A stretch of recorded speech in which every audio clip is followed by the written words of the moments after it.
Yes, indeedy, folks. It's the Beer Drinker's Guide to the Great Wahoo.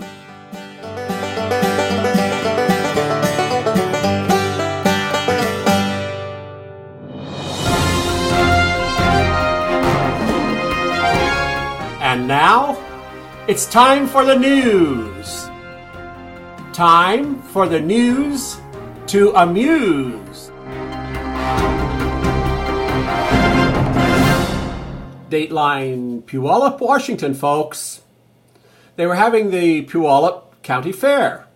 And to set off the county fair every year, they have a bunch of cattle running through town in order to go out to the rodeo grounds. And everybody's going to follow them along because there's nothing more fun to do than to walk along avoiding cow pies, apparently.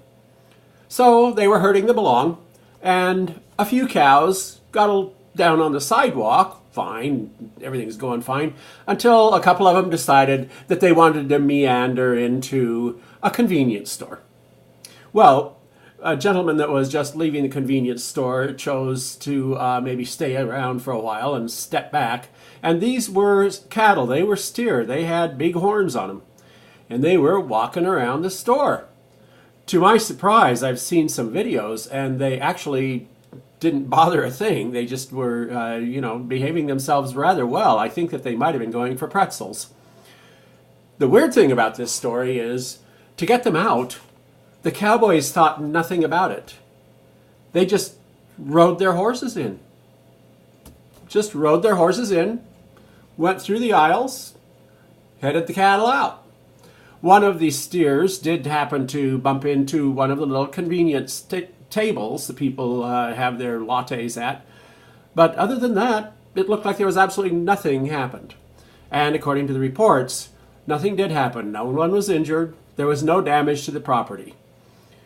What I was thinking about was a cowboy on a horse inside a store. Actually, he fit rather well. I tried to find some good photographs for you, but I couldn't without violating copyright laws. So I just suggest that you go to Google and go to cattle in store and find some images. There are some great images, both in movies and stills, of this little fun bit of news.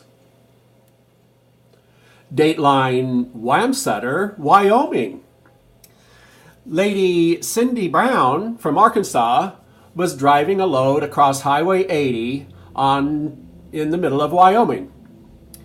Well, unfortunately, her rig caught on fire, and it was some dizzy of a fire. It ended up burning the rig right down to the axles. It melted the tires into the pavement. It destroyed some 75 feet of pavement. It was one hot, blazing fire.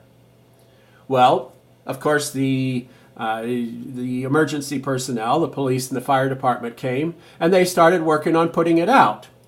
Nothing particularly special. It was not pulling gasoline. It was not burning toxic chemicals.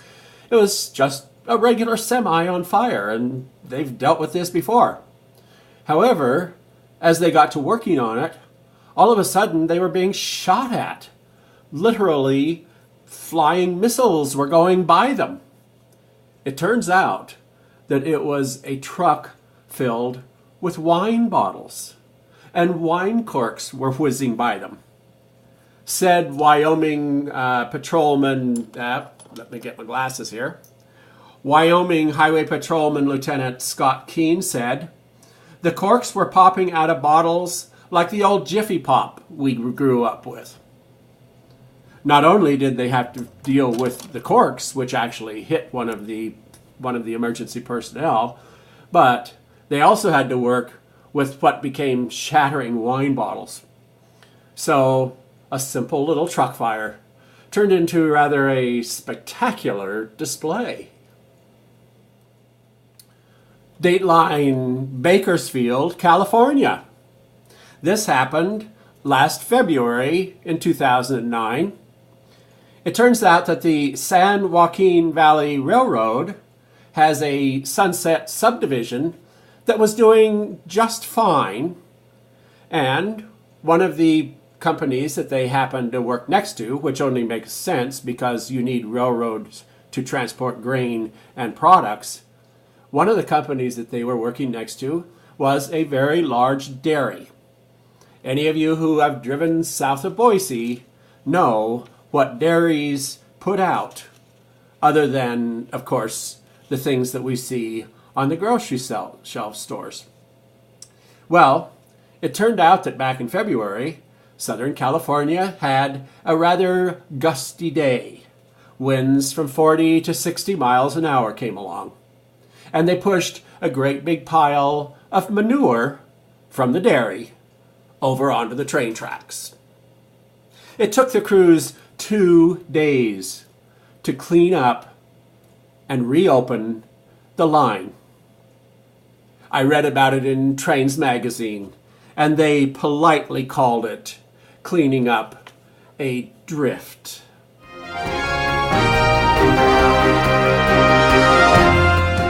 Yes, pure as the driven manure. This has been News. News to Amuse.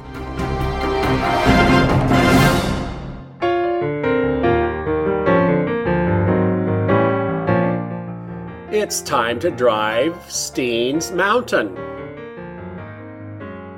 Good old Oregon.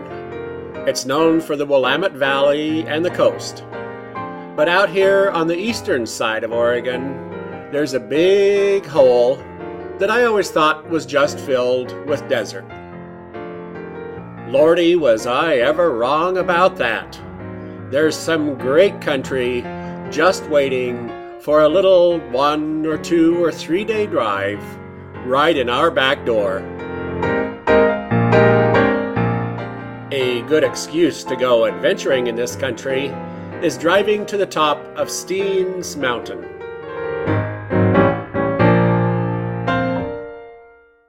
The Steens Mountains are the ones that you see off to the west as you drive from Winnemucca to Jordan Valley. Getting to the top of Steens Mountain itself can be rather difficult because of snow. For that reason, I decided to go in July of the year 2008. In past exciting episodes of Drive Steens, we've gone to Gentura, Diamond, and then we got down to French Glen. We've spent the last several episodes going from French Glen up to Steens Mountain itself, and then coming back down a very rough and rugged road. At the southern entrance to the Steens Mountain Loop, we found this rather impressive sign.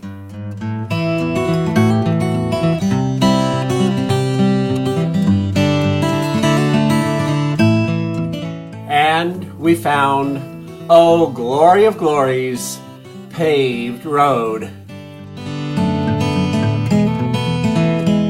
Today we're going to go celebrating this paved road down through Fields, Deneo Junction, and then we're going to make a mad and foolish dash over to Adele before we go on back down to Alturas, California. We head south through deserts, turn to the east over to Fields, and on that road going to the east over to Fields, we run into some amazing canyon desert country, going over a slight pass.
Fields Station is a delightful little community. Well, let's say a delightful little store. It boasts the very latest conveniences.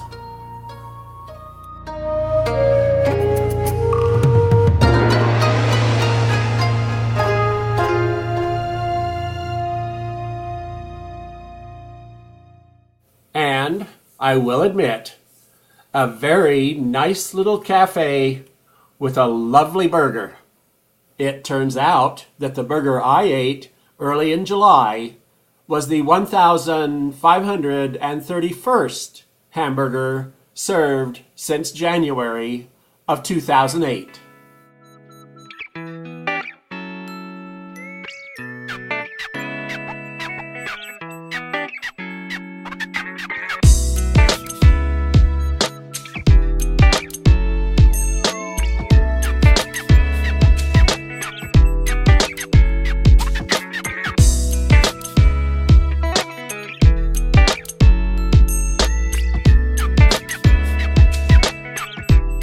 From Fields, we head down to Deneo Junction. Well, not a lot more than a store here either. But, of course, it being in Nevada, there are lots of gambling opportunities.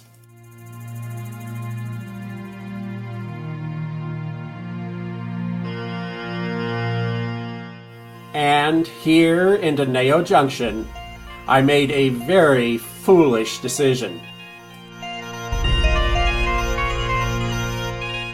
For some reason, I wanted to put gas on credit cards so I could keep track of expenses and mileage and all that mail kind of nonsense. At the time, gas was over $4 a gallon, and the pumps said to pay first. These were older pumps and no place for a credit card, so I walked into the cafe and offered them my credit card to fill it up with regular. "Oh," the lady says, "we only take cash for gas." Well, my car gets real good gas mileage, and I was just a bit over a quarter of a tank. So I says, "Well, that's all right. I'll just wait till I can fill it up down the road."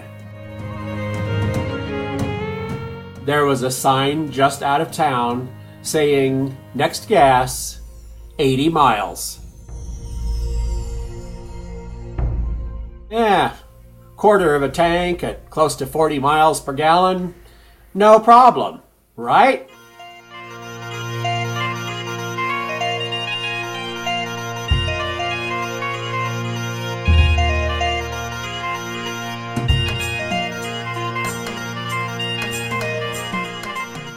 Well, I found out the last quarter goes down a lot faster than all of the rest of the tank. And especially when you've still got 40 miles to go. Folks, just carry cash when you're out in this country, and every time you see a gas pump, just stop and fill up. The light telling me there was only 1 gallon of gas came on. Things were looking grim.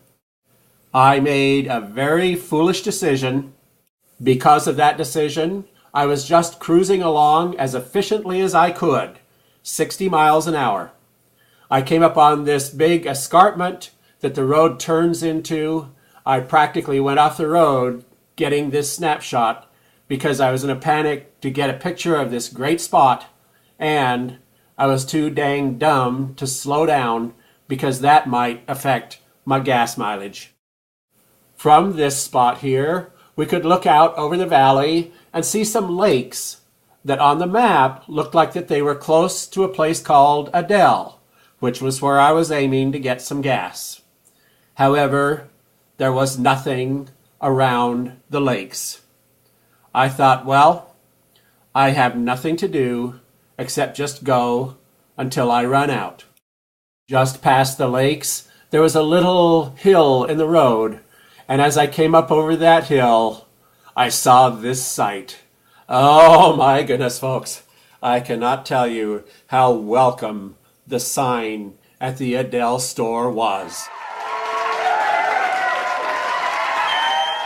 So, I pull up to the first pump.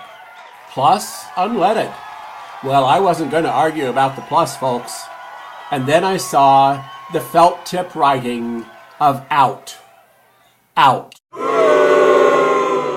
The second pump is diesel, but it informs me no credit or debit, cash only here too.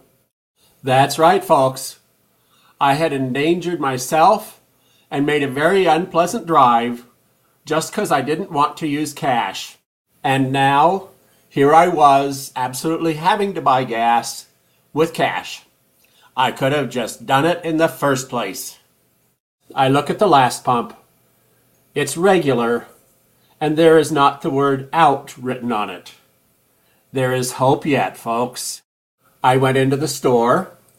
The lady grabbed the keys for the pump, came out, and fidgeted and fidgeted and fidgeted, couldn't get it to work.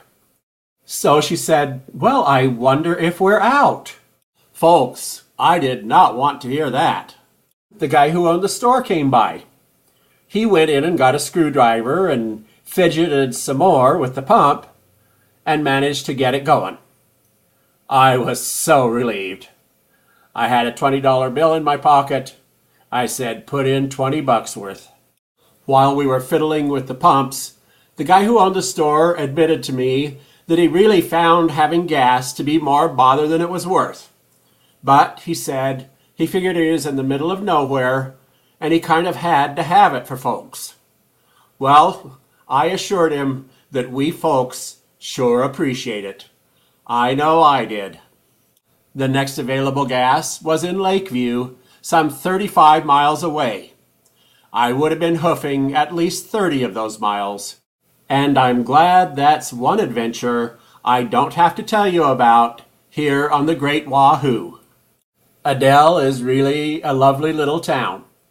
Sits down in a valley that's quite green, especially after coming across all the desert country. I was unfortunately not hungry. Their cafe looked like a place I'd enjoy getting a meal. However, with great relief, I got back in my car and drove to Highway 395. At Highway 395, I turned south, headed to Lakeview.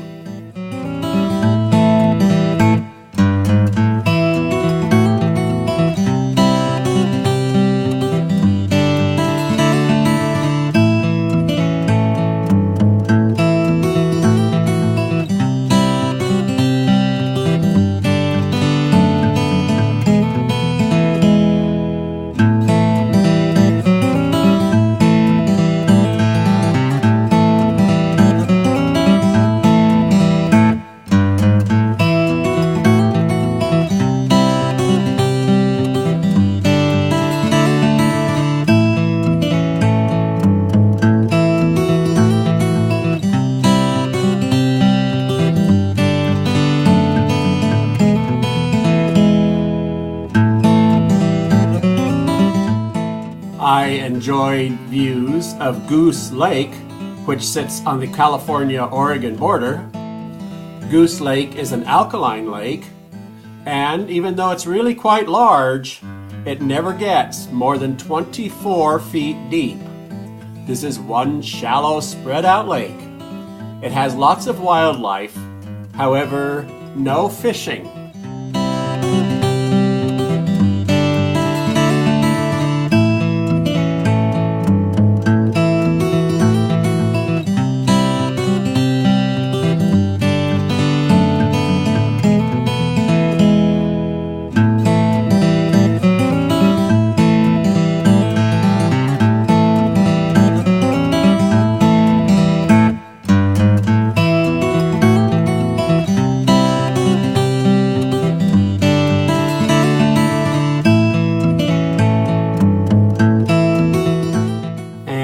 Some 40 miles from the Oregon border, I finished my drive in beautiful Alturas, California.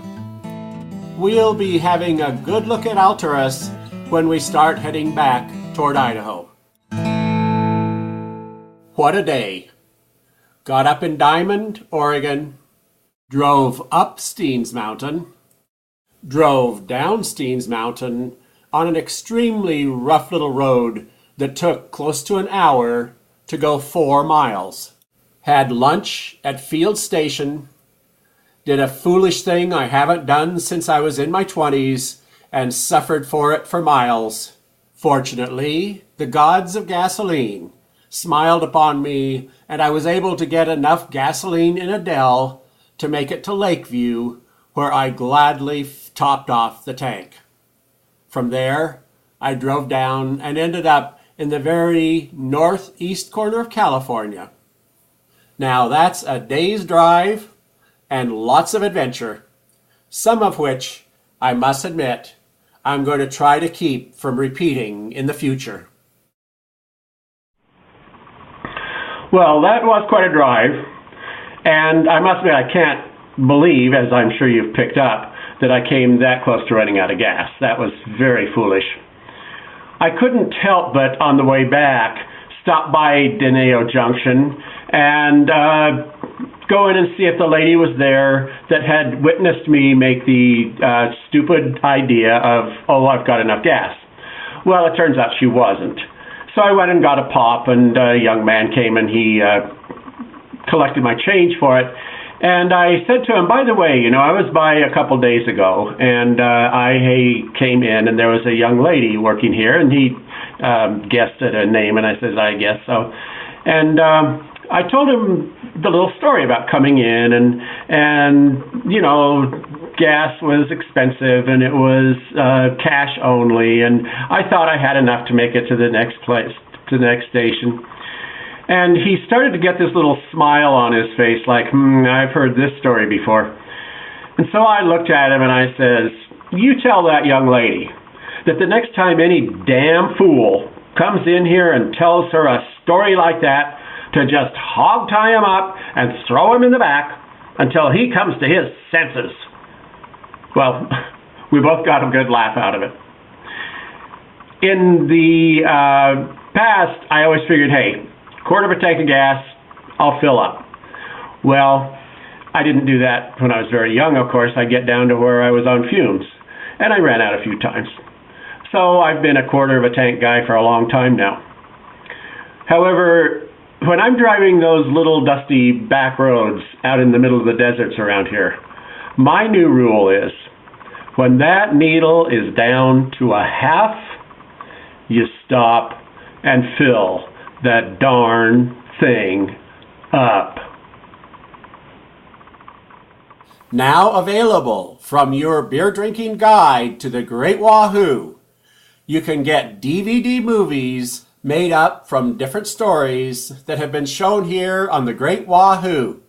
So far, there are 4 different DVDs with 7 different movies.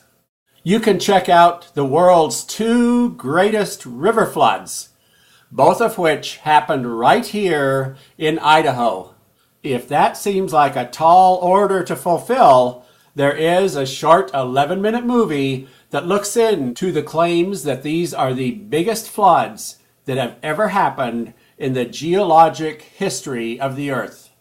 Another DVD looks at driving around the Albions and through the City of Rocks, as well as having a movie on the Boise-Kelton stage.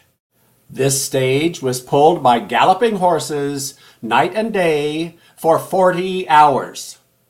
It was quick, but can you imagine being behind galloping horses with all of the dust and being thrown around on a rough ride for 40 hours? Egad! Of Pooh You and the Great Wahoo is a 1.5-hour movie that gives an extensive look at how we turn sewage into river water. In 24 hours, what you flushed becomes swimmable and fishable. And there is a DVD with 2 40-minute movies about Boise High, about building the old campus and heating it, and the renovation that they did in the 1990s. Your beer drinking guide also has 2 books out. One, 104 pages on building, heating, and remodeling Boise High, as well as a 13-page booklet on Boise geothermal development. These books are rich in historic and contemporary photographs. Also available on DVD are copies of your own favorite shows, or if there was some story that was serialized on several different Great Wahoos, I can take those different segments of the story and put them on a DVD for you. For more information on these movies, these books, or these services, check out my website, www.greatwahoo.com. And feel free to send me an email at beerdrinker@greatwahoo.com. Two college buddies were walking down the street one day when they were approached by a beggar. The beggar asked them for a handout. One of the buddies summarily dismissed the guy, but the second buddy smiled and took out his wallet and handed the beggar some money. "What did you do that for?" asked the first buddy. "You know he's just going to spend it on booze or drugs." The second buddy replied, "And we weren't?"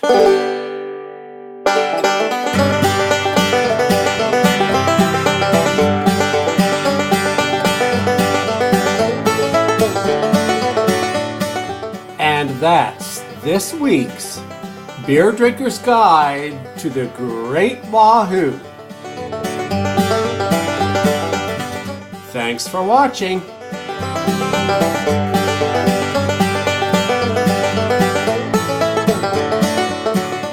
Hope to see you next week.